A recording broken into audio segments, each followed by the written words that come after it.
Good morning, aloha, and welcome to the session on adaptive optics and imaging. My name is Lieutenant Colonel Michael Martinez. I'm one of the co-chairs. My other co-chair is Dr. Chuck Mattson. We are both from the Air Force Office of Scientific Research, where Dr. Mattson is the chief scientist and I direct the Latin American office. We have a great session for you today. It runs for 90 minutes and we have 6 presenters, so we'll need to be very cautious about the time and we'll keep each presenter to 15 minutes. I'll go ahead and introduce our first presenter and we'll get started. His name is Mariusz Grotte. He's from the Georgia Institute of Technology, and his presentation is entitled All-Sky Image Fusion for a Synoptic Survey Telescope in Arctic and Antarctic Domains. Please welcome Mariusz Grotte.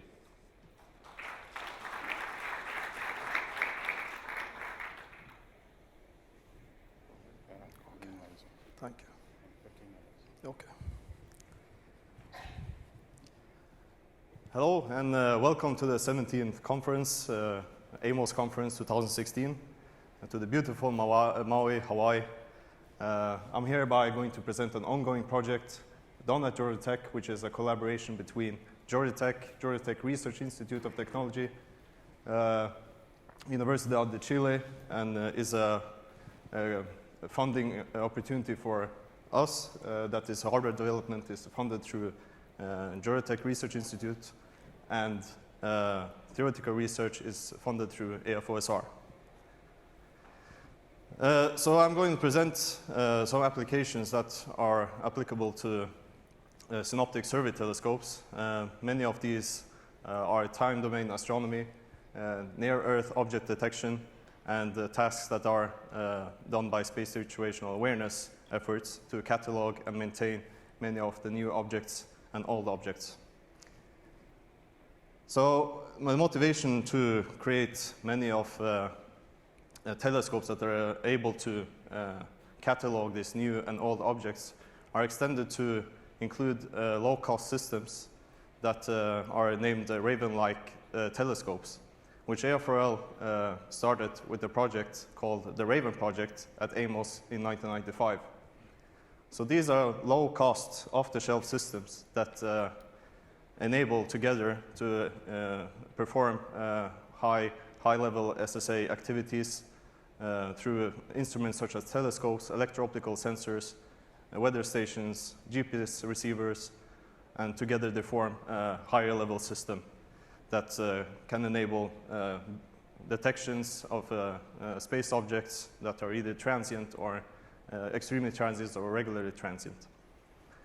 So we have advances in computer vision and astronomy that might create synthetic images that create capability of detecting dimmer objects than normal through image stacking and super resolution methods that have been formalized through in astronomy and computer science. So some questions we hope to address related to this Raven paradigm and the advances in computer vision and astronomy are if we can apply the Raven-class telescope to synoptic survey telescopes. So for those who don't know what a synoptic survey telescope is it is a high-level functionality which enables high cadency, that means shorter visit times of observing the night sky, and potentially wide field of view that we're going to investigate further. Further questions are, how can we trade between mosaic and image fusion approaches?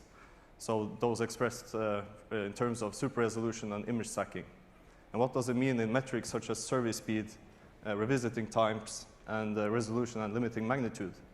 So OMNISA falls under these categories, we hope, Raven-like telescopes, and using super resolution and image stacking techniques to creating synthetic images. We want to see what the initial performance of the hardware that is developed at Georgia Tech and how it is, might be classified as a synthetic synoptic survey telescope.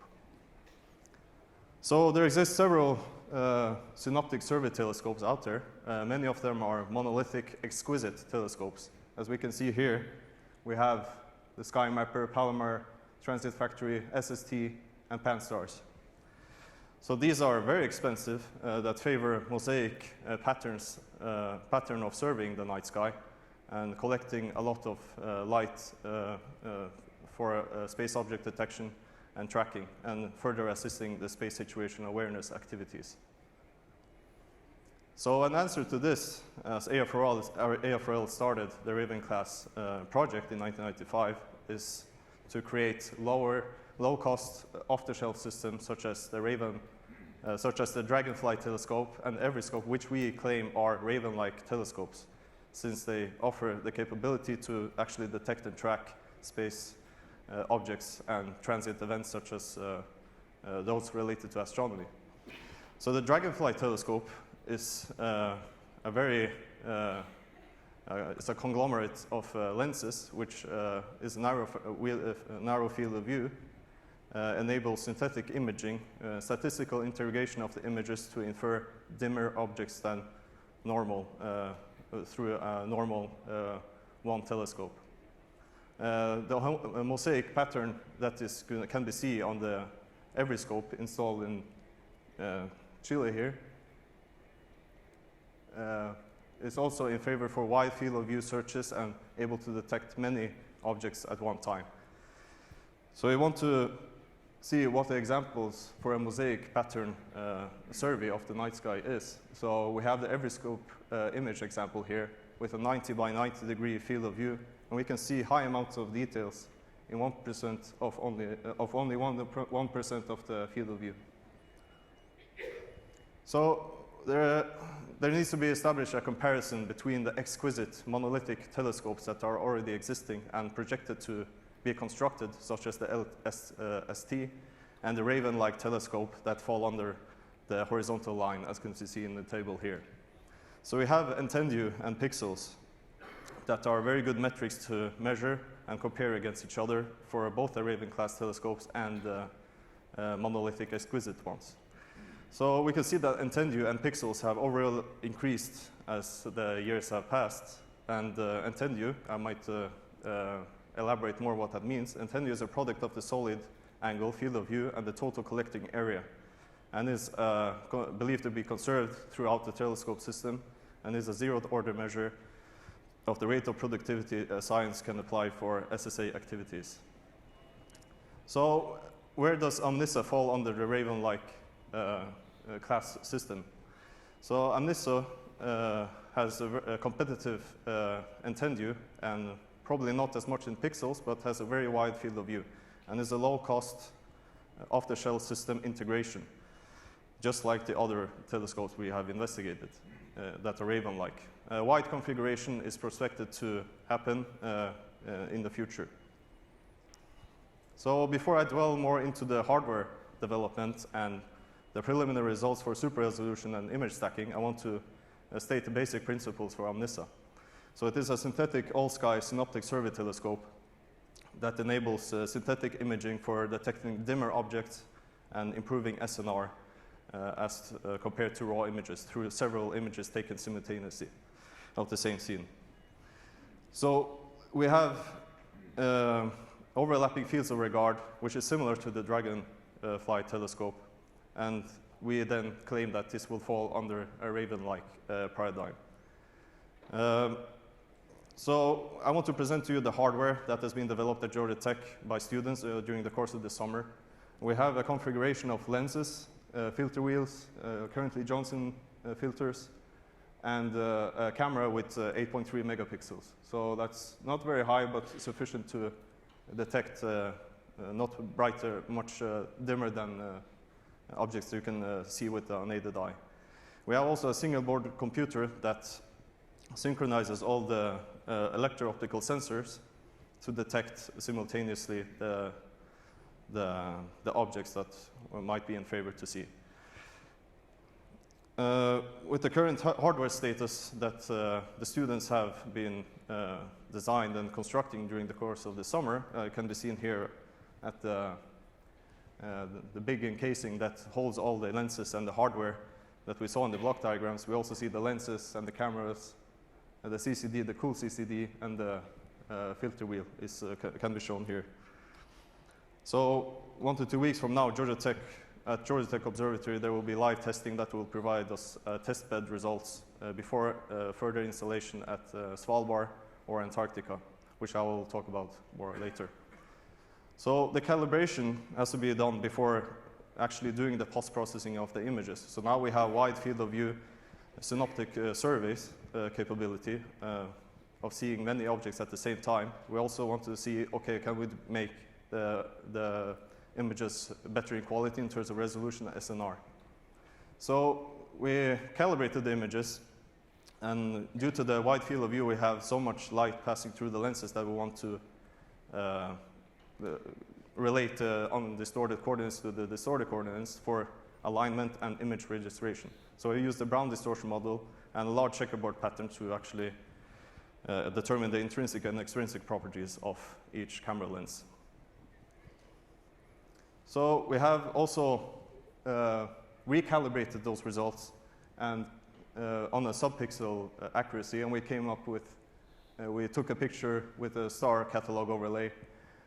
We can see some streaks here that are of interest. We can see Cosmos 2084, an H2A rocket body, which is very interesting with two-line element streak overlay. We can also see on the down corner two aircraft that are passing. Due to the length of the streaks, we can determine these are actually aircraft. So performing image stacking on this square pattern that of interest, we see that the two streaks are shown very clearly, and the three stacked images are shown on top of each other, with a line crossing the two streaks, and the SNR is measured along this row of pixels. We deem this to be much better than taking the whole image and measuring the SNR and comparing it to the raw image and after a stacked image. So the SNR improvement is about 1.32, which is fairly good, measures good against a theoretical value of 1.7, but there are several errors due to background subtraction and image registration that was done previously. We also have super resolution results that doesn't enhance the intensity of the image, but increases the number of pixels in the image. And the instantaneous field of view decreases by a square root of number 3. The 3 is a number of frames that were used in super resolution. So why Arctic and Antarctica? We want to establish utility of the system in Arctic and Antarctica due to its availability of long nights and during the midwinter, and we can operate for a very long time with good detection results. And 7,000 polar orbiting objects are passing through this region, which gives Omnis an advantage if we do install it here. So we are prospected to contract with University of the Center of Svalbard this year. It will be installed from 1st November to 28th of February, and will perform detection and tracking of space objects. So this will also be a testbed for further development in Antarctica that will happen in this year, or in next year or further on. Predicted performance for Svalbard, Norway, and Antarctica is shown here.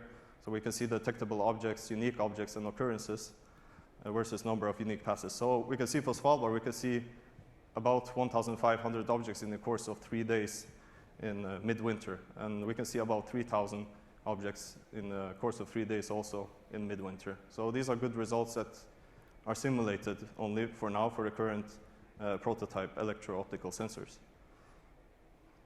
So Raven class systems, they provide good metrics for using low-cost off-the-shelf products that are available for both amateurs and people that are interested in SSA activities to use these post-processing images also together with the hardware to create better quality images. So we want to also investigate mosaic and synthetic images, how they trade off in a multi-objective optimization design problem in terms of SNR, bit depth, and resolution.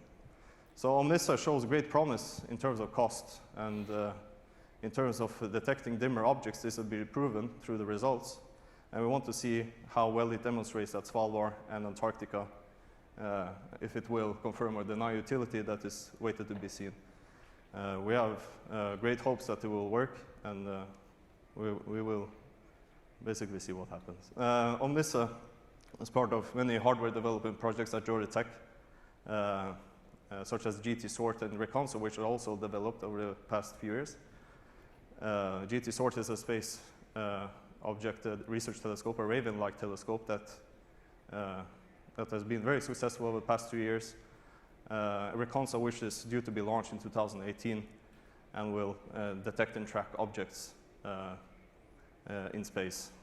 So all these 3 hardware development projects will combined be very good to support SSA activities and provide a good contribution both on ground and in space for space situational awareness. Thank you. Any questions?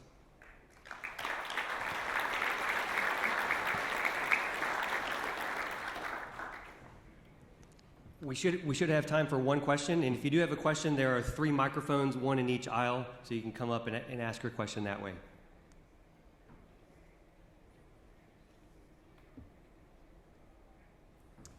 Okay, if not, thank you very much. Thank you.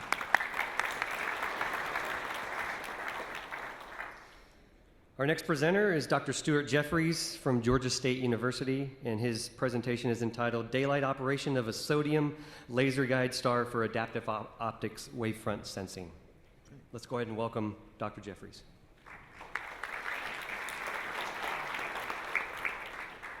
Okay, good morning. In the next 10 minutes, I'm going to tell you a little bit about some work that we've been doing to try and improve our ability to image satellites during the daytime. At the moment, our capability to do this is somewhat limited, and there's a lot of satellites that we'd like to see going over in the daytime that we're just not able to see. So the question is, why aren't we seeing these satellites? And there are 2 reasons, basically, but both of them, it's a hard problem. The first one is, during the daytime, we have a lot of atmospheric turbulence, and what you're seeing on the slide projector behind me is a graph that shows the turbulence on top of Haleakala here over a 24-hour period. On the left is the size of the coherent patch of the atmosphere, and all we need to know there is bigger numbers means better turbulence, or better for us to look through it. And on the bottom is the time during the day. And what you see is that during the daytime we have very strong turbulence. And then what do I mean by strong turbulence? Well, if I take one level of turbulence there, which is representative at nighttime of horrible seeing at nighttime, but actually quite good seeing during the daytime, and I simulate what a point source would look like with that, through that turbulence, this is what I would see. Basically, the signals spread everywhere, and it's very difficult to see what's going on behind it. The second challenge we have is that the sunlight during the day is scattered, is heavily scattered by Rayleigh scattering, and that we have this huge background signal that we're sitting on. So this is the same turbulence as you saw in the previous slide, sitting on a daylight background. So basically, we have images that look like a whiteout in Antarctica. I mean, and how do we get something out of this? Okay, well, the way we're going to do that is that we're going to make a nice measurement of the wavefronts that are coming through the atmosphere. But there's an additional challenge we have with this, is as the turbulence strength goes up, we have to measure the wavefronts to exquisite accuracy, otherwise we don't make much headway.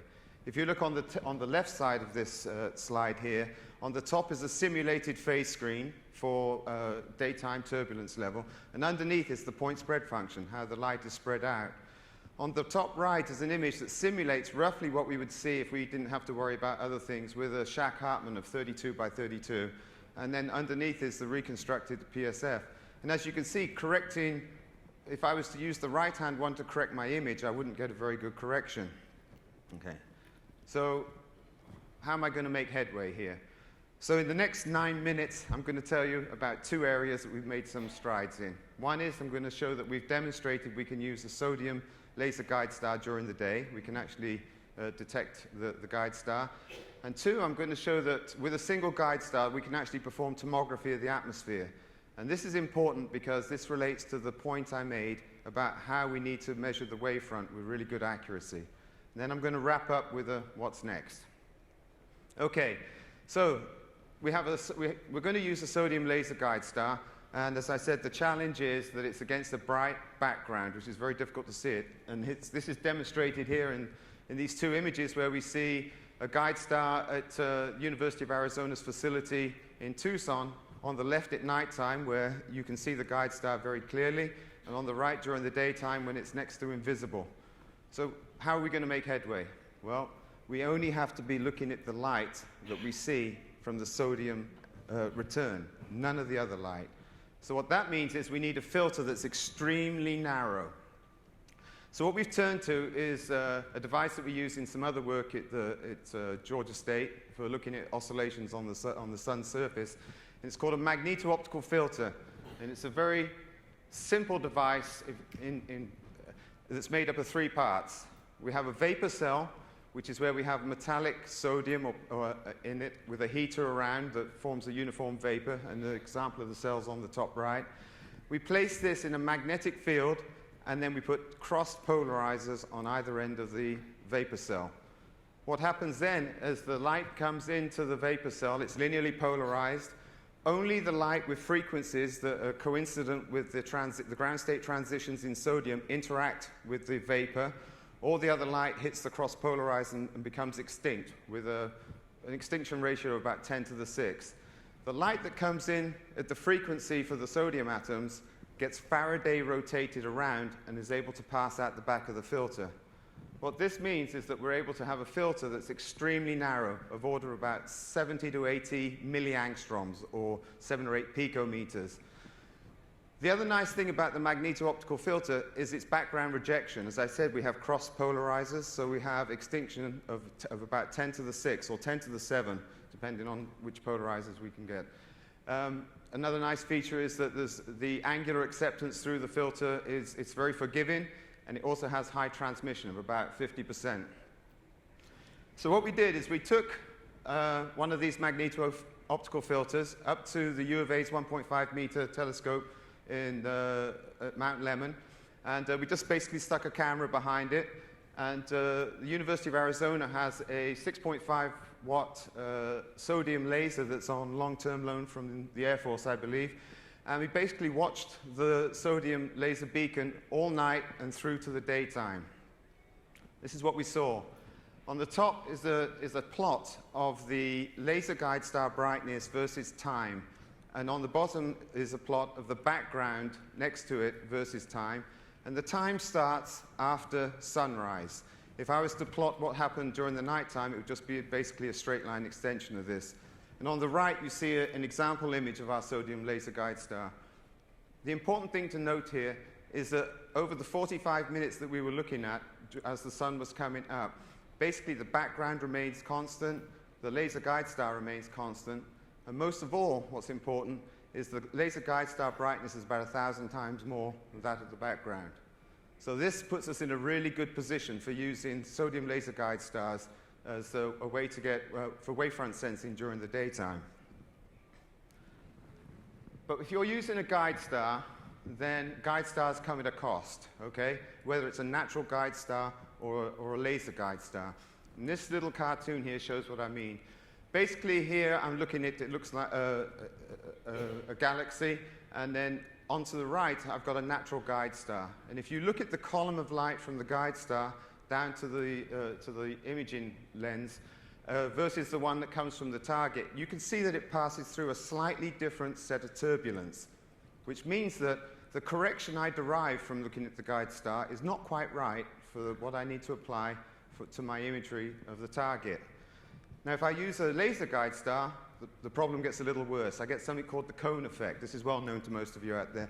Basically, it's at a finite height in atmosphere, and I'm missing more of the atmosphere that I need to see. Now, one way around this that has been around for a long time is to use a whole set of guide stars. And on the bottom right is a picture of 5 guide stars at the Gemini telescope. And here, when I have multiple guide stars, I'm able to do a tomography of the atmosphere, and I'm able to figure out what the atmospheric perturbations are from different levels in the atmosphere. Okay? And so basically, as I said, we use geometry to solve this problem. You can think of it, on these 2 laser guide stars here, if I draw a cone down to my aperture, there's a region of overlap between the 2 of them. They sample the same atmosphere, and I can untangle what's going on. But if I only have one guide star, what do I do? Well, it turns out that Mother Nature helps me in this case, because we found that the atmosphere can be crudely modeled as a set of layers, and these layers are all translating in different directions at different speeds. And if that's the case, then if I think of a single layer in the atmosphere, okay, and it's passing over me, as it passes over me, I can get a tomographic setup similar to what I get in space, except for now it's just 2 instances in time I use to get this tomography. Okay, this enables me to have a 3-step process that I'm going to go through now. I'm going to identify how many layers there are in the atmosphere. I'm going to estimate the ranges of them. And the way I'm going to do this is I'm going to measure them at 2 different telescope track rates.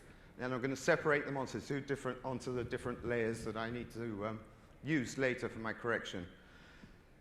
This little video here just quickly shows some wavefront sensor data from AMOS. And on the left, you can clearly see by eye that there's a frozen flow going across the pupil. On the right, this is the autocorrelation, 3D autocorrelation of the data. And that spot that you see, well, these 2 spots that you see now going off at an angle, and this one coming up here, show me that I have 3 main layers of turbulence in the atmosphere. It shows me their velocity vector, and it shows me what angle they're going at. So if I have, with a single guide star, what I need to do is I need to know basically what the velocity of the layers are, but I also need to know what the heights are, and I have no way to do that. I've only got 2 measurements, which are the crossing time of the spot across my pupil and the propagation angle, and I've got 3 unknowns. But if I take the measurements at 2 different tracking rates, which is easy for a satellite that goes over me, I'm doing that anyway, then I have 3 measurements, 3 unknowns, and I can actually solve for what the heights are of these different layers. So how does this work? So we did a simulation, and in the simulation we used 4 layers of Kolmogorov turbulence propagating at different speeds and at different heights and different angles.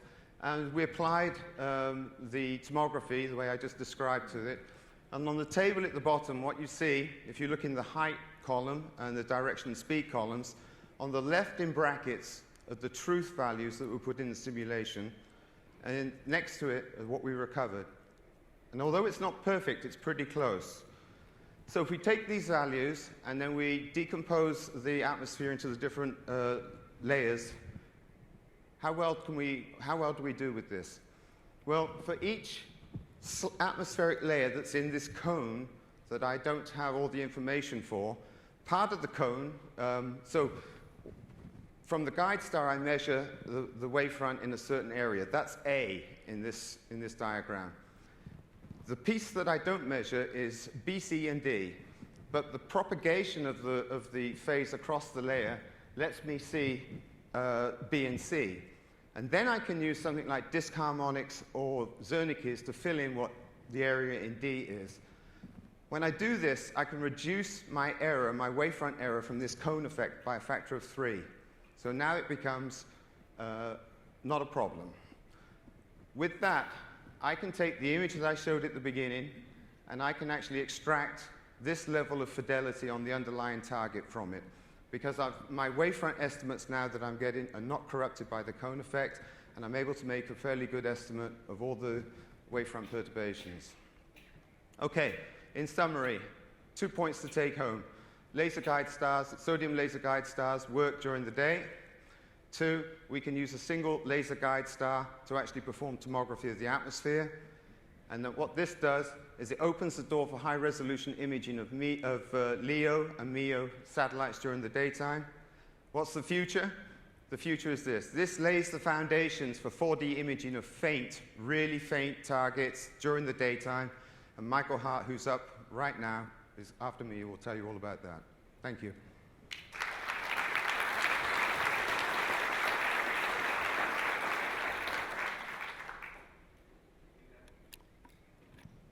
We do have time for a question, if someone would like to approach one of the microphones.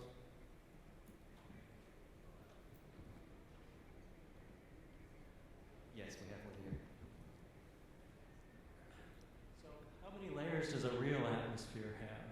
Well, the real atmosphere is actually, it's a 3D volume. We're just treating it as a number of layers. But when we look at the data from Haleakala, we see there are 3 dominant layers that we pick out easily. But it's really a continuum. It's just it's an approximation.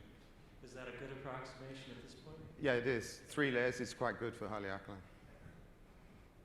Thank you very much, Dr. Jefferies. Okay. All right, thank you.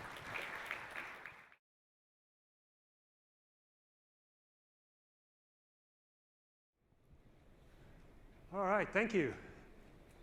And thanks to Stuart for setting up my talk. The title of this talk, Comprehensive Approach to High-Resolution Daylight Imaging for SSA, is somewhat aspirational in that this is our vision of where we would like to go, and on the basis of some work, some of which Stuart just described, where we think we can get to.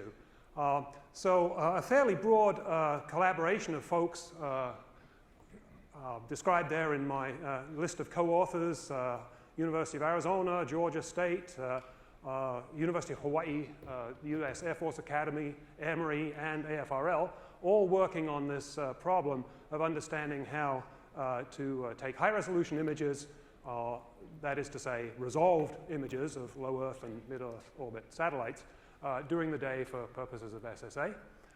And we would like to do that for satellites that are as faint as possible. So here's a brief description of the challenge that we face.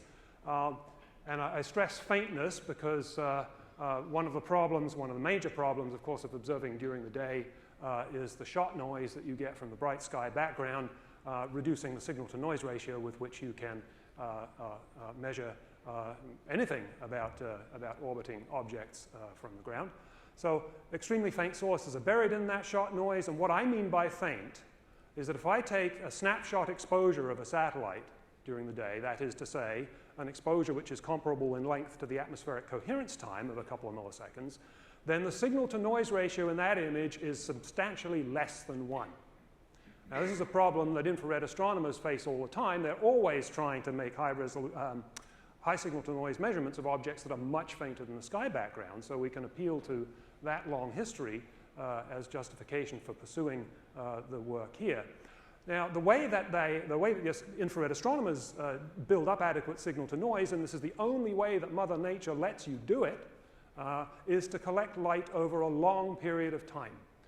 And you find that the signal-to-noise ratio, as we all know, goes as a square root of the integration time. The problem when you're looking at low Earth orbit satellites as opposed to dim quasars is that the satellites change their pose angle as they pass over your telescope, either because of intrinsic rotation or simply because the apparent view of the satellite changes as it goes over the top of you. And that's a problem for a couple of different approaches to high-resolution imaging because you can no longer assume that the object appearance is constant. Adaptive optics doesn't work in this instance because by hypothesis, the object is too faint for tip-tilt sensing. So you could potentially use a sodium laser guide star in the manner that Stuart described and get a diffraction-limited image which wobbled around in an unknown way on your detector, but that's not good enough. Traditional object restoration techniques like multi-frame blind deconvolution, PSID, DWFS, and so on, they don't work either because the object isn't constant. So what do? Here's the proposed solution, and I stress proposed. We haven't done this yet by any stretch.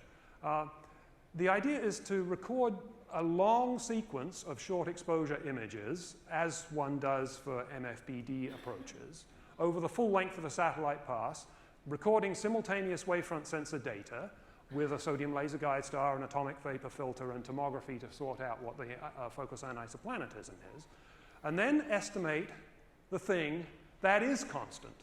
The appearance of the object isn't, but of course the object shape itself doesn't change, at least on time scales of a pass. Maybe things move on antennae might articulate, but over the time scale of a full pass, it's a reasonable assumption that the object itself doesn't change. Now, how do you do that? The only way you can expect to succeed in this case is by modeling the object as a three-dimensional thing in space, which is rotating. So we have to move from a paradigm of two-dimensional restoration of objects or images to 3 dimensions, or at least 3. We think we can go beyond 3 dimensions to recover also color information. And the algorithm that we propose to use is down at the bottom there, daylight object restoration algorithm 3D or 4D or whatever dimensionality we think we can get from the data, building on work that we've now done in 2 dimensions. So I've stressed that the fundamental difference when one is looking at very faint objects during the day is that these objects are so faint you can't assume that their pose angle is constant. So what does that mean? How much can you change the satellite pose angle before things go south? And the answer is that the relative apparent motion between components of the satellite must not change by more than the diffraction-limited angular resolution of the telescope. So one can set up an equation, and there it is over on the right. Here's my geometry if I'm going to attempt to do more or less traditional 2-dimensional object restoration. I have a telescope. I make 2 measurements, or a series of measurements over a time period delta t, which are separated in pose angle by an angle theta. That is, the satellite moves by an angle theta over the course of the measurements. And here's my equation for how big that angle theta can be. If I'm imaging at a wavelength lambda with a telescope of diameter d, then the diffraction-limited angular resolution element is lambda over d. If the object is at a range r from my telescope, so this is r, then lambda over d times r is the spatial extent of the smallest thing that could be resolved by that telescope at the range of the satellite. That has to be bigger than theta times s, where s is the characteristic size of the satellite. Theta s is the spatial movement of an element on the satellite that has to be smaller than the diffraction limit. Plugging numbers into that equation or that inequality, I arrive at an estimate for the maximum allowable change in pose angle of less than a degree, so not much more than the diameter of the full moon. And for typical LEO track rates, that is at most a few seconds of data and probably more like a few tenths of a second of data. Doesn't give you much time to integrate photons. By contrast, let's see, here's what we're proposing for 3D or 4D restoration. Take data over the entire path with a much greater change in pose angle. You can follow the entire track, and while collecting data at 1,000 frames a second or so, expect to collect on the order of 100 times more data than you could in the previous case. We're talking about minutes of data as opposed to seconds or tenths of seconds of data. Now you have to figure out how to restore all that into a 3D object. And you have to figure out, by the way, how to deal with 100,000 frames of data. That's the challenge that remains to be addressed. So, but thinking about it from an information theoretic point of view, what do we have to estimate? We have to estimate brightness, of course, at each voxel. This is a 3-dimensional analog of pixels now. A brightness at each voxel, well, that's no more data than we have to estimate for the 2D case. We also have to estimate a normal vector. Go back. So that ends up being 3 times more object variables than we have to estimate for the 2D case, but we've got 100 times or 1,000 times more data, so that's not an issue. We also have to estimate point spread functions, but we're no more worse off from an information theoretic point of view than we were in the 2D case. The information content's okay, but what about the computation? Well, now that is going to be a challenge. We have to deal with an enormous number of variables, something on the order of 10 to the 11 or 10 to the 10 or 10 to the 11 variables. So that's going to require extremely efficient solver implementations and ways to constrain the search space such that we can eliminate as much of it as possible before we even start. We probably have to compute partial Hessian matrices because in 3 dimensions, pieces of the satellite will shadow each other. And we need to know where that is happening and take it into account. So we're very grateful for having access to MHPCC. We're going to need that in order to explore how these computational solutions will work. So just a quick illustration of the kind of thing that we might get out. The data that I'm showing here, big caveat, was not done with the integrated joint three-dimensional estimation that we will need. But over on the left of this image, a couple of frames of data taken with the EOS telescope of HST. In the middle there are two-dimensional restorations done with the standard Dora algorithm. And over on the right is a little animated GIF, which is sort of kind of animated. The pose angle difference between these two views is only 7 degrees, but what we've done is reconstruct a three-dimensional map of the telescope and used it to compute points of view that we never actually saw in the data. So that worked. There's nothing new about this. This is just simple stereoscopy. What we would really need to do is combine those two parts, the restoration and the three-dimensional computation, simultaneously in a single code. And that's the next step to take forward. All right, so why would this be a good thing? Extending present capability of SSA telescopes, it would potentially enable continuous daytime collects, provided one doesn't point directly at the sun or do stupid things like that. It would also enable access to a class of sun-synchronous orbits that are presently very hard to get to at all because they're only over your site during the day. We could now address those. We would be able to spatially characterize satellites that are presently well below even the detection threshold for daytime observation because we've collected so much more data and can take advantage of it in a comprehensive, coordinated way. And that allows far greater responsiveness of SSA assets to requests for information than is presently possible, where if somebody wants information on a particular LEO satellite, you have to wait until that satellite comes over your site in terminator mode. Which requires the coincidence of 3 different things. That coincidence requirement would be removed. And in my last few seconds, there are benefits that go well beyond simply characterizing a particular satellite, and those have to do with data fusion.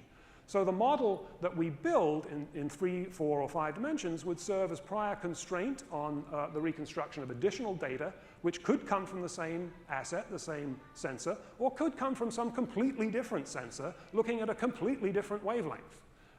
So in that sense, this framework is a natural a mechanism for fusing data from very different sensing modalities. It would also enable, with sufficient maturity, the model would allow change detection once we had established what the thing really looked like. So in summary, we think a strategy to move forward building on the kinds of things Stuart talked about now is possible. Wavefront sensing is essential to enable that, and we know how to do that now. Long total integration times are required and now possible with this paradigm. And it's all achievable by estimating the thing that doesn't change about the satellite, namely its shape, rather than simply its instantaneous 2D projection. Thank you very much. Thank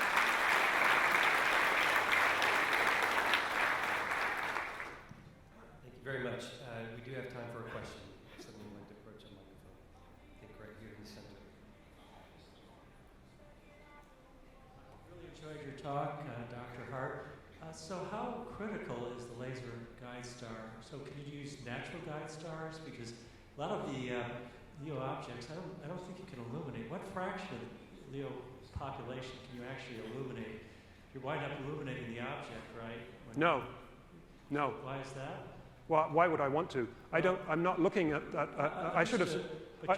Because the field of view, laser guide stars do illuminate the objects. But if I would point the laser ahead of the object so that I don't illuminate it, that would be important. Okay, so yeah, so even then there's probably, I think if you work it out, it has to be a pretty big point ahead angle. So just going to point that out. And a fair point. And there, the ability to mitigate anisoclinatic effects with tomography is going to be critical. Right. So again, good talk. It seems like maybe you could use a natural guide star approach. Is that a possibility? Well, only on the very brightest satellites. Of course, one would have to use the object itself, right, because natural guide stars themselves are not usable.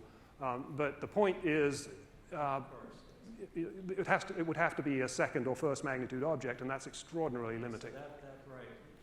Okay, well, thanks. Yeah. Thanks. Another question here in the middle? Sure, thanks. That was an interesting talk. You mentioned information theory, and I wonder if you have any idea how many surface parameters you could estimate should you find that you need more than one parameter to describe your BRDF, or if, say, the satellite is articulating in some way as you observe it? Oh, what an interesting question. I have no clear sense of how far one could push this before the signal to noise said, no, you can't get any more information out of this. One thing I would note is that by analogy to the way we infer super resolution on wavefronts by looking at the time behavior as they cross subapertures, we can also potentially infer super resolution information from the objects by simply the fact that the object is dithering over pixel boundaries. So we would be well served by modeling the object on a substantially finer voxel grid than the native pixel size of the image. We think we can get color information out of the fact that the point spread function is radially extended with wavelength. Whether one could also infer BRDF, I frankly haven't thought about that. Okay, thanks. Yeah. Great, thank you very much, Dr. Hart.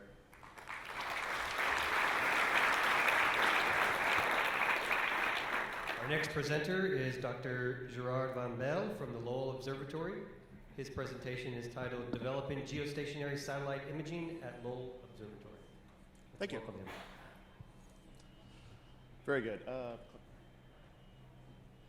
So I'll talk a little bit about some geosat imaging that we are trying to develop at Lowell. This is a little bit different than the low Earth orbit case. We have things that are much further away, so you need a lot more angular resolution.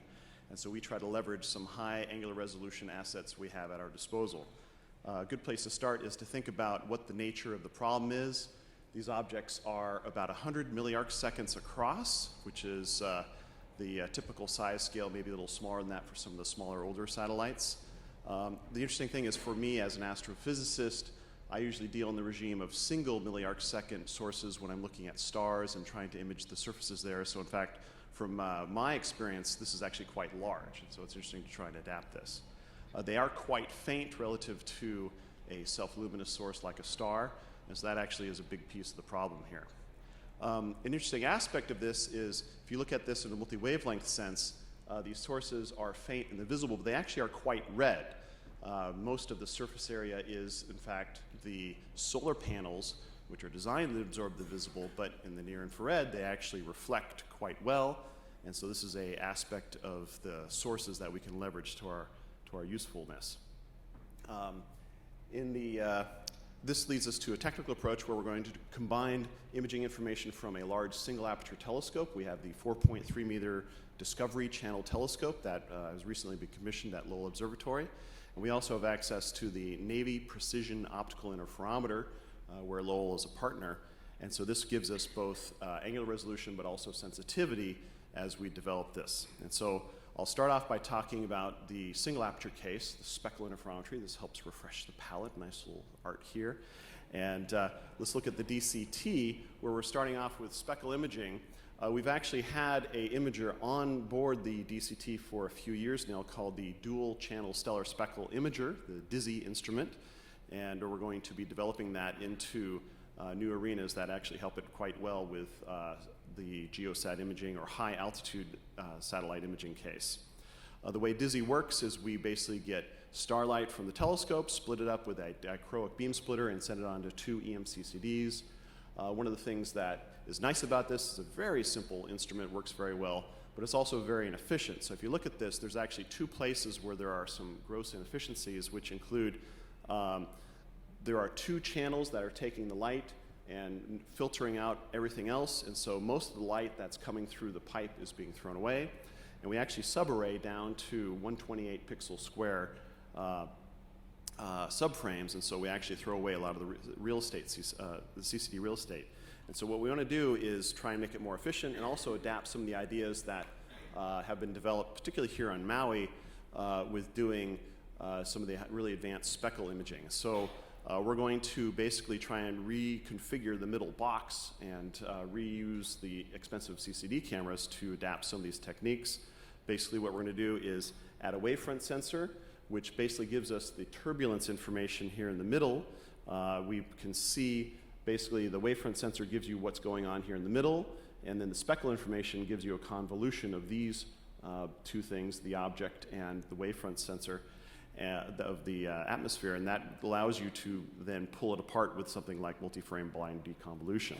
And so we're going to be trying to do that with the setup that we're going to change the speckle camera over to. We could change that simply just by changing one of the CCD cameras to a Shack-Hartmann, but that's inefficient. So what we're going to try and do is be a little smarter about this, send the light through a series of notch filters, and the leftover light then goes to a wavefront sensor, and we'll do this actually in a cascaded sense. One of the motivations for me in doing this is a NSF project I'm working on to do actual imaging of stellar binaries for low-mass stars. We can actually get very interesting data across the spectra here, and then everything else dumps onto the wavefront sensor.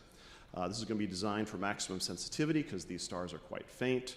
We want to get down to about 15th magnitude, and so we are basically going to scale things that are going to get us to that sort of faintness range. We'll probably use a 7x7 array of lenslets on the 4.3 meter DCT.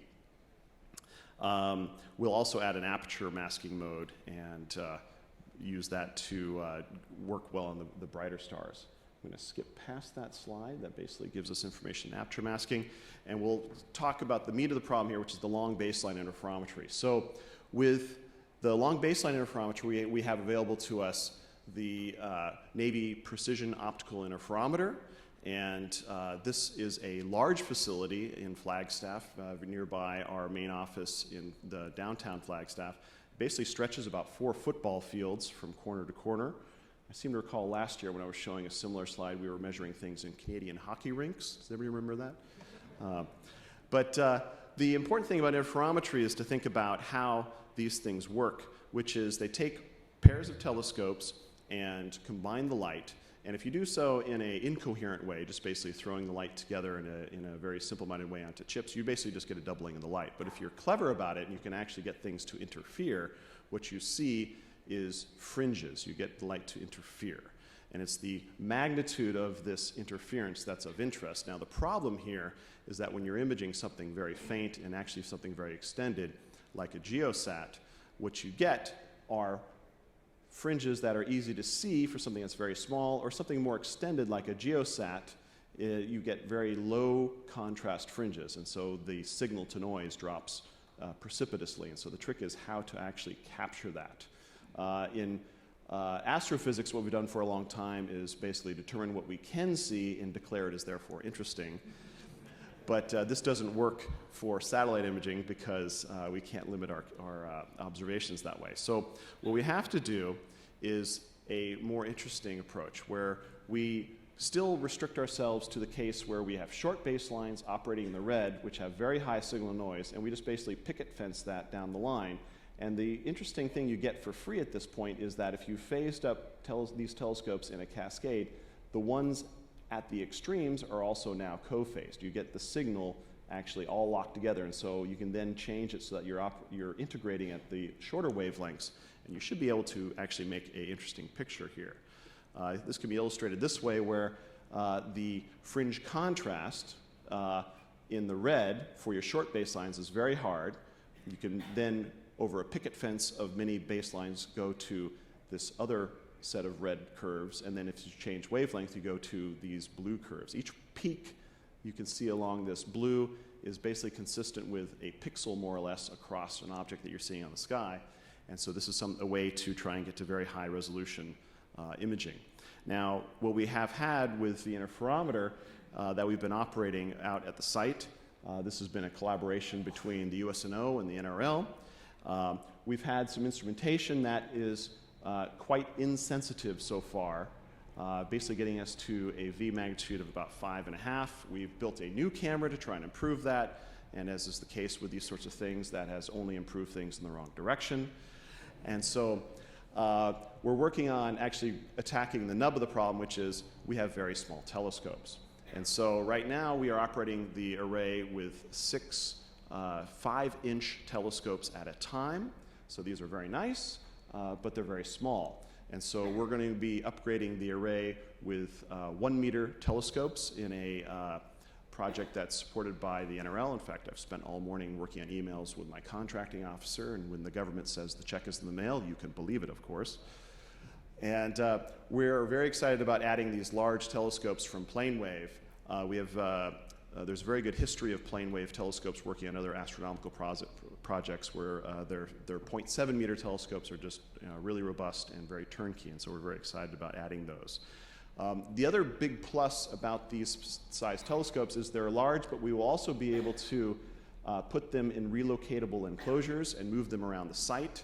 That effectively allows us to change the zoom on the lens and see things of various sizes, so we can do big geosats with short baselines, or we can do small astrophysical sources with very long baselines.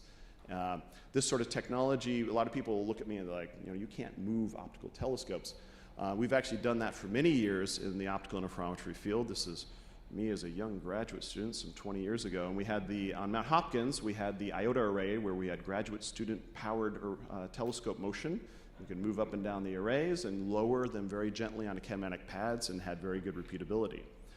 The application for that at that time, and still to this day, is to do things like surface imaging of stars. The more interesting application here is going to be trying to apply this to do imaging of high altitude satellites. So the key points here are using all this infrastructure, and the reason why this is of interest and should be believed is that we're a group that actually has been trying to demonstrate this on sky. And with the array as not being very sensitive during the glint season for geosats, we've been able to take advantage of that temporary increase in brightness for these stars to actually get signals through the interferometer in a coherent sense on sources, and we're the only interferometer to date to actually have done that, to actually get signals on the sky with geosats, with distributed telescopes. And we've also been doing this with the DCT to do fairly crude imaging of geosats as well. Here we have one of these, actually a whole bunch of them, a number of these I think Boeing Space System 702 type buses where we just basically do imaging of these objects. Other high altitude satellites are very possible as well for us. We've been able to track and collect data on objects that are in more interesting orbits as well. And so this is not just solving the geosat imaging case, but it's solving the high altitude imaging case. And we really want to be able to corner the market on that. So in summary, the number of things we've done is actually demonstrate glint season observing with the interferometer. We've done the high altitude imaging in a crude sense with the speckle, and we've been trying to get to the point where we're going to be implementing starting this next fiscal year, a large project to add sensitivity to the array, upgrade of the speckle camera, and in the future we hope to do even more ambitious things here. So any questions?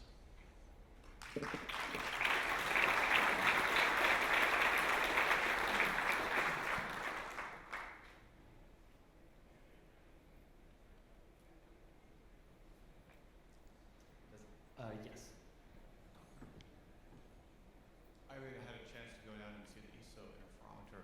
I had a chance to go down to the ESO interferometer and look at what they're doing down there, which is pretty impressive. Can you compare and contrast what you're doing with what they're doing? My previous job was with ESO on the VLTI, so I can comment on that. They have a very impressive facility down there. It's astronomy at an industrial scale. Their mountaintop is a little more limited in terms of the real estate that they have. Their maximum baseline is only 200 meters, and in fact, they only are operational to about 120 meters on their baselines. They do have a lot of sensitivity because they do have the option of adding their 4 8-meter telescopes to do that kind of work.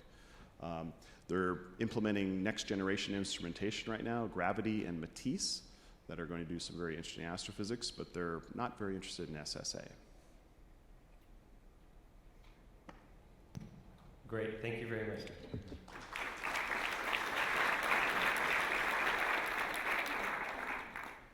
Our next presenter is Oswald Siegmund, doctor from the University of California at Berkeley, and his presentation is entitled High Time Resolution Photon Counting 3D Imaging Sensors. Let's please welcome Dr. Siegmund.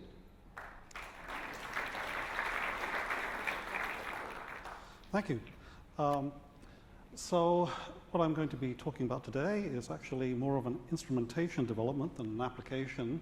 My colleagues and I at the University of California, Berkeley have mostly participated in astrophysics experiments, space astrophysics. We have instruments on Hubble Space Telescope, UV spectrometers, down-looking spectrometers in low Earth orbit, and from geosync, looking at the Earth's atmosphere, and the UV, looking at real-time dynamics of the atmosphere, and so forth. But we're constantly developing new technology which we can apply to a lot of different astrophysical tasks. And in addition, we have some ground-based applications that derive out of that. What we have been doing for a number of years is developing photon counting imaging detector devices. These are very much like the old sealed tube type detectors that you may have seen in the past from various vendors. We have light coming in, going through an entrance window into a vacuum enclosure. There's a photocathode that converts the radiation to photoelectrons. Then we have some channel plate multipliers right below that, which multiply up the charge to, say, 10 to the 6 electrons, and then a splash of charge then hits a readout anode where we can actually position each photon in X and Y. In this particular case, the readout system which we are developing is called the cross-strip anode. So that charge gets divided between two orthogonal sets of strips, one in the X, one in the Y direction, and we can actually then implement that with amplifiers and find out the centroid of the charge cloud and also the time of arrival.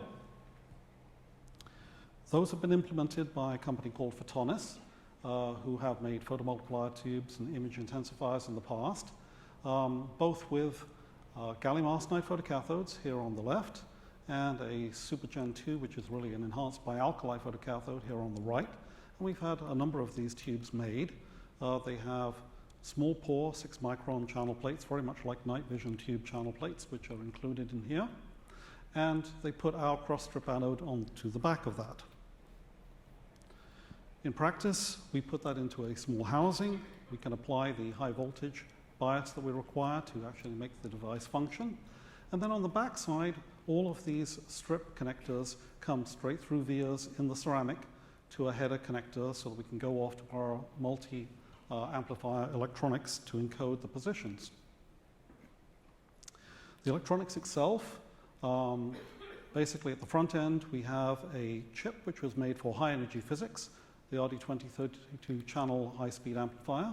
And then those signals from this amplifier, which are mounted directly behind the detector, go to our main processing box, which is a whole series of 64 ADCs running at 50 megahertz. And those digitized data from each strip, which is basically the charge level, then goes to a Vertex 6 FPGA, which is behind the ADC board there. And we actually calculate the centroid using several different algorithms and punch out both our X and our Y, and then use the clock of the Vertex to actually stamp each photon to about 20 nanoseconds accuracy. So it's very high timing resolution.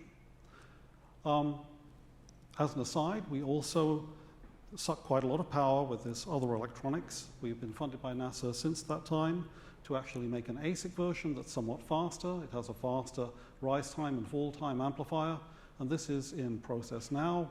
If you look at some papers written by Dr. John Valerga, you'll see more descriptive elements of this, but basically increasing the counting rate from what we have now, something like 5 megahertz counting rate for single photon counting by another factors of 2 or 4. And so that it would be low power, lower power, better applicable to our spaceflight implementations on spectrometers and imagers, and that will be forthcoming hopefully in the next couple of years. As to the current system, we get about 20% dead time, count losses at around 5 megahertz counting rate. Again, this is single photon counting, random photon.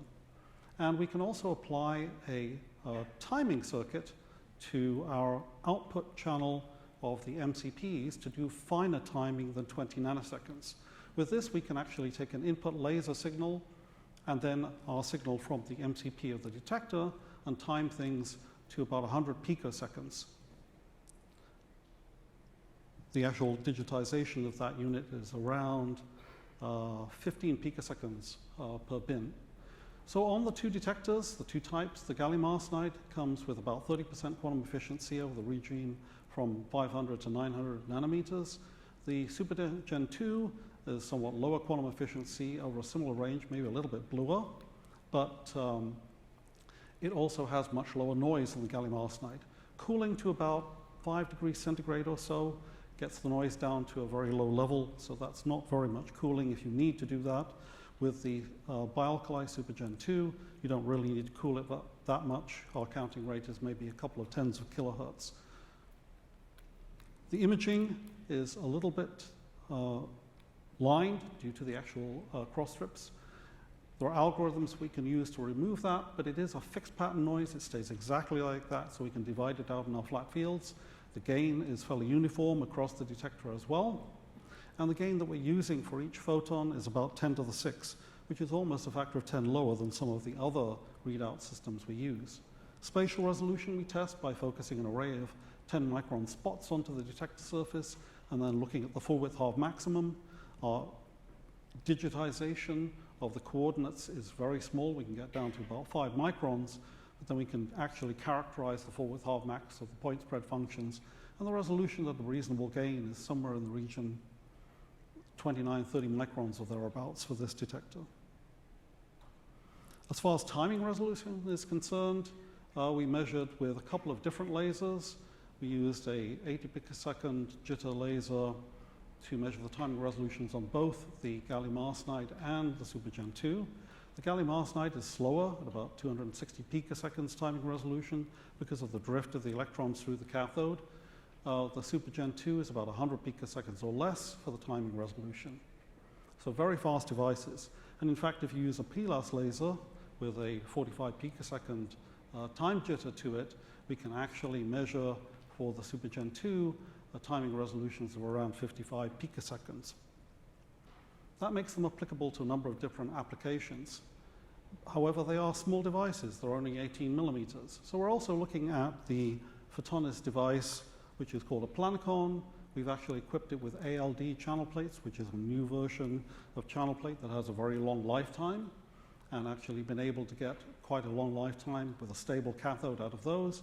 They can also be equipped with timing circuits like the ones we have, and in fact we actually did put the electronics behind and did some simple imaging at this point, showing a nice pulsate distribution for a diffused laser beam. However, the best demonstration of high timing resolution we can use in astrophysics. For example, we have a detector very much like this on the 10-meter telescope at Sept down in South Africa. We're looking for high time resolution astronomical phenomena, for example, like this flare star here. But in the data, there are contaminating events sometimes. In this particular case, we actually saw a meteorite zip across the field of view. That took about 18 milliseconds to go across the field of view. And it looks really fuzzy because, of course, we're looking at infinity. And so we're seeing a defocused image of the meteorite entering the atmosphere. Another interesting application is biological lifetime fluorescence imaging, where laser excitation of different dyes within the biological samples under a confocal microscope give you different decay times. So you can actually do a lot of diagnostics on biological samples. So a lot of different applications of this high time resolution two-dimensional imaging in photon counting. So we also decided to do a little demonstration in the lab for fun with this system. So we took one of these detectors with our electronics, put a CCTV lens in front of it, and imaged a teapot. So the dimension of this is something like 12 centimeters high and 15 centimeters wide. And if we take a photon counting image, what we do is defocus the laser and illuminate the whole image with a defocused image and count single photons at a time to get our 2D image. And so that's what we see. Then we actually store every photon, X and Y, and its time down to the level of a few tens of picoseconds. And when you look at that image and actually color scale with time, here you can see the teapot is angled a little bit. So that's the back side, that's the front side, and of course the body of the teapot is closest to us. And I took a little slice through that, and you can see the spout and the body of the teapot. So we've got something less than a millimeter resolution in 3D on this. And then we stuck it on a Lazy Susan, and you can see it going round and round. The spout gets red when it's closest and then goes blue as it gets out of the field of view. So what we're doing is flashing the laser at about 200 kilohertz on a diffused beam that's probably about 9 inches wide, and looking for single photons alone, not pulses, but single photons, and timing the time of arrival with respect to the laser trigger to get that timestamp for the event, and we actually get this 3D resolution.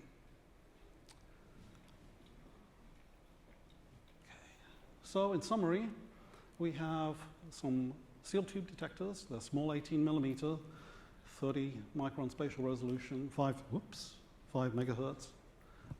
Counting rates, the gain is relatively low. Lifetimes of 5 coulombs per centimeter squared are reasonable for these kinds of detectors. So they're low gain, so they last a lot longer than high gain detector devices.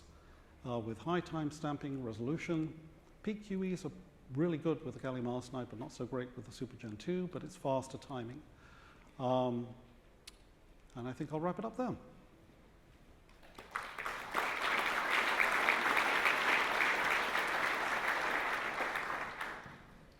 We do have time for questions if anyone would approach a microphone. As you stated, these kind of detectors have been around for several decades, and avalanche low diode arrays are coming along as well. So can you talk about how you've advanced the state of the art in those contexts? Sorry, could you say that last part again? Can you describe how this research advanced the state of the art over what has been done in the past? Sealed tube detectors have been around a very long time, as you've said. The difference here is mostly the readout and readout electronics that have been applied to them. So the gallium arsenide, Super Gen 2, channel plates, and so forth are not really that different. So the issue has been implementing the cross-strip readout, for example, with very high-speed electronics, which has really pushed the counting rates from hundreds of kilohertz, let's say, up to the 5-10 megahertz regime. There are other applications where we've used ASICs as well as the readout. There you can go to many hundreds of megahertz, but you lose some of the timing resolution. You can't actually, there's just too much data. In fact, if you look at this, we're running a Vertex 6 at quite an enormous counting rate. We're pushing through a lot of terabyte level data. So it's really that is the limitation here. But we're finding that there are a number of people, there are a couple of these systems actually ground-based now at NIST who are doing diagnostics, laser diagnostics, where this is a very useful thing to have, as long as you have that sub-100 picosecond timing resolution, but you also need to get the counting rates up to that multi-megahertz level as opposed to a few hundred kilohertz, because that's really all that was available before. Resistive anodes and other readout systems were just not that fast. And we have a question here. So my question is along those lines. You said 40 kilohertz local frame rate. What's your full frame readout rate that you can achieve? Yeah, I'm not sure that I understand the question exactly, but basically, this is a totally analog system.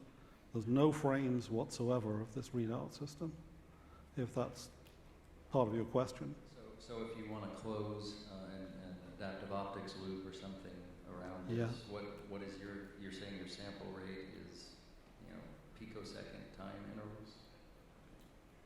I mean, Basically, there's one thing that you have to realize, given that it's an analog system. This is a circuitous way.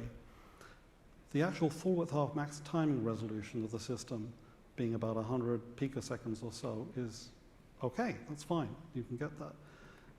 But because it is an analog system and we're actually digitizing that point spread function, if that shifts, like if you have a laser at one particular time delay, if that shifts by only 10 picoseconds, you can actually see it because we're digitizing the analog signal in the timing circuit to much, much better than the resolution of the device itself.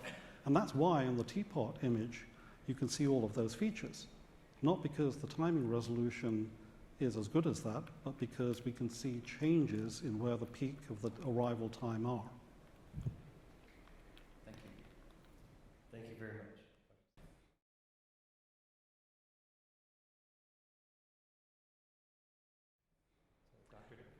Thank you.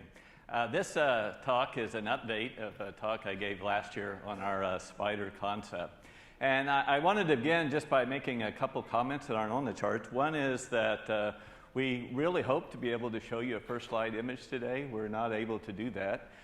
We've had some issues with the chips that are being developed at UC Davis. I am pleased to say, though, that we just got some data from them yesterday, and this is the third version of that chip. It looks like the problems have all been solved. The problems have been with the optical throughput. So we're very anxious to get back and get started integrating that chip into our imaging test bed so we can proceed with the imaging experiment. I also just wanted to mention that for the non-technical members who are interested in this topic, there is a Lockheed Martin produced video that you can find on YouTube. There is also an occasionally amusing feature article in Science News last month if you wanted to look that up.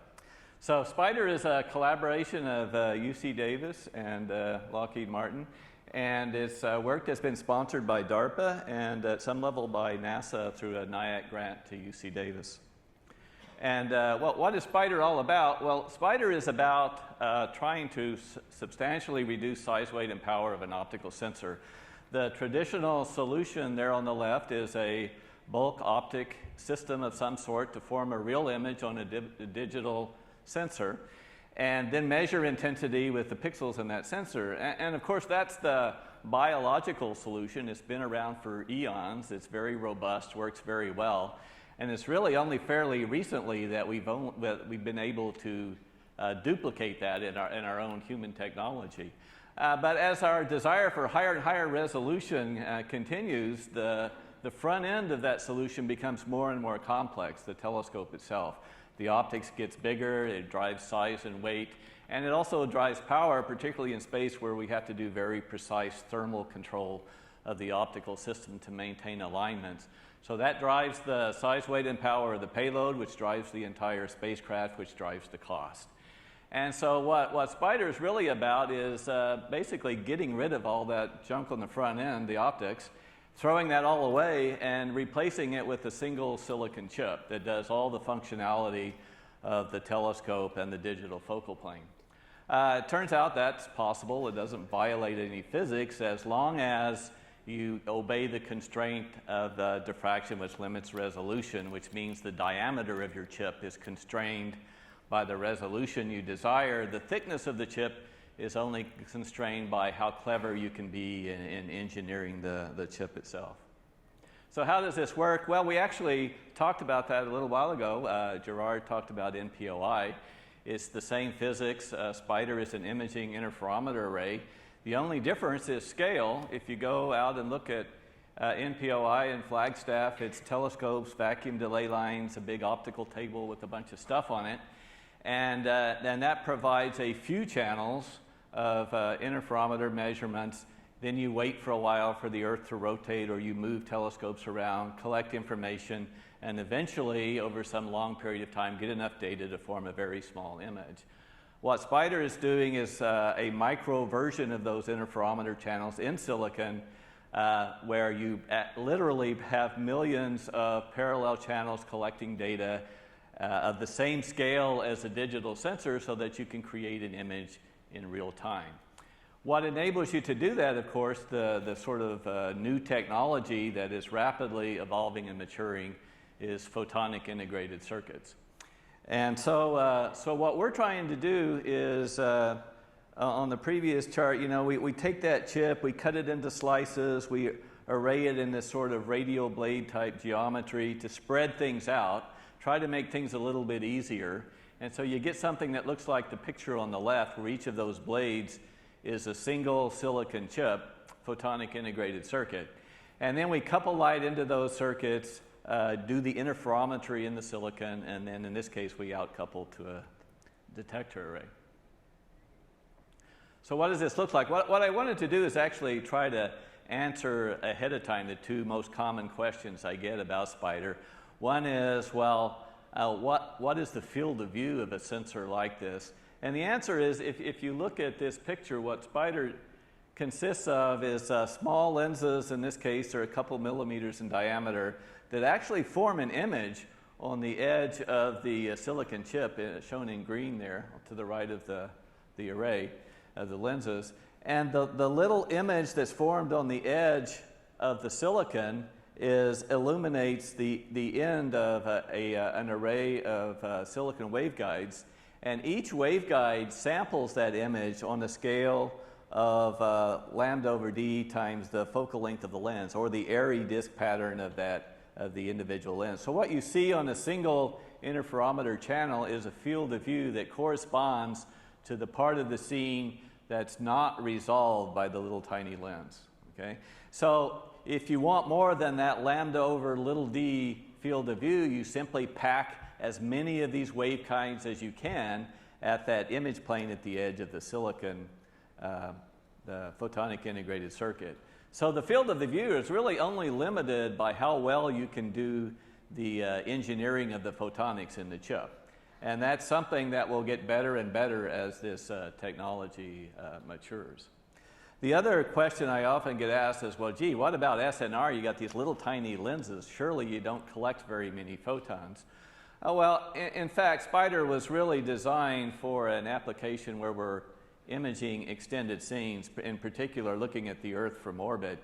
And in that case, of course, the SNR of a single pixel of a digital focal plane for a conventional telescope is completely independent of the size of the aperture.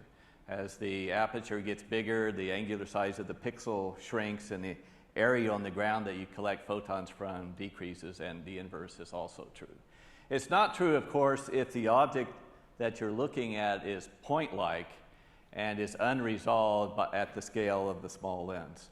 In that case, of course, it's solid angle that matters, and you need bigger and bigger telescopes to get sensitivity for dim objects. So let me skip that one. So this is the second generation of SPIDER photonic integrated circuits that we built under DARPA funding. The first generation was a silicon chip. This second generation is silicon nitride. Silicon nitride has the advantage that it's a higher index of refraction. We can pack a lot more waveguides into a smaller area. In fact, we get a factor of 100 reduction in the area size of the PIC that's required to accommodate these waveguides. The picture on the right is the actual photonic integrated circuit that we built. This particular chip is 20 by 20 millimeters and contains about 250 interferometer channels. The little funny looking things in the center to the right of the PIC are the AWGs that do the spectral splitting. So for each interferometer baseline, we split that into about 20 spectral bins, and we independently combine all of those to form different spatial frequency measurements. So here is a picture of the sort of version 2 device. This is the one we have in our test bed today. And this is a 6-inch wafer. There are actually 24 devices on this single wafer that you see there coming off the lithography fabrication facility. So those are diced, and then the individual chips are set up for testing. You can see the picture on the lower right is one of those devices that was set up for testing at UC Davis. This is a multiple layer chip. It actually has 5 layers. It's a fairly complex chip with waveguides and photonic components on 3 of those layers. There's a heater layer and a metallic layer for bringing electrical signals in to drive the heaters to do the phase modulation for this particular device. And then we have a high-resolution version of this device that's also being built at UC Davis. It uses that same chip that you just saw as the back end, but it has a fan end on the front that allows you to collect signals over larger baselines. So this device is currently in fab and will allow us to increase the maximum baseline length to 105 millimeters. So here is some of the data coming off this second version of the chip, and you can see here the problem that we have with this particular device is optical throughput. The red curve is actually data from a device that was a simpler device that has the same circuit built on a single layer, and then the performance we're getting is significantly below that. And there were 2 issues. One was a design issue. The second issue was a fabrication issue. Again, the data that we see on this third version of the chip is looking really good. The problem we have here is we can only get fringes with a very bright monochromatic source, point source. We did go ahead and collect some data with this device, and here's some example of some fringes that were collected on this device at UC Davis. And then there's some pictures of that device integrated into our imaging test bed, which is located at the Lockheed Martin Advanced Technology Center in Palo Alto. So we have this set up in front of a collimator so we can illuminate it with various types of extended scenes using a white light source, and will enable us to collect light interferometer fringes over all of those spectral bands for all the different baselines. We then will just rotate the object to provide data that would be provided by all of those radio blades to give us enough data then to form a real image.